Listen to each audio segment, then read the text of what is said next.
Tog'li Parvardigor, duolarimizni qabul et. Parvardigor zotingga hamd va sanolar bo'lsin. Suyukli payg'ambarimiz Muhammad Mustafa sallallohu alayhi va sallam hazratlariga salovat va salomlarimiz, maqtov va olqishlarimiz bo'lsin. Parvardigor zotingga shukronalarimiz bo'lsin. Sen bizga iymon berding, ibodatingga loyiq ko'rding. Tabarruk yurt, ulug' xalqning farzandi qilding. Seni borliging, birliging haqiqati qalbimizni to'rida.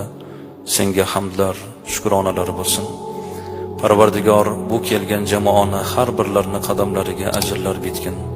Xonadonlariga nuring, rahmatingni yog'dirgin. Ishda, mehnatda, kasb-korda yurganlar bor. Barchalarni mehnatlariga barakot bergin, rohatini ko'rsatgin.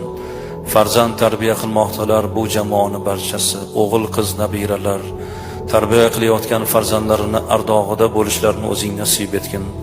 Xonadonlariga, qalblariga o'zing munavvarlikni bergin.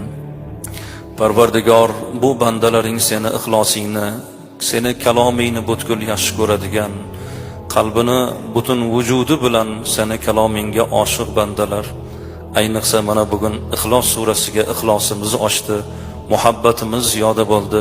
Shu muhabbat ila jannatga kirishligimizni Alloh barchalarimizga nasib aylasin.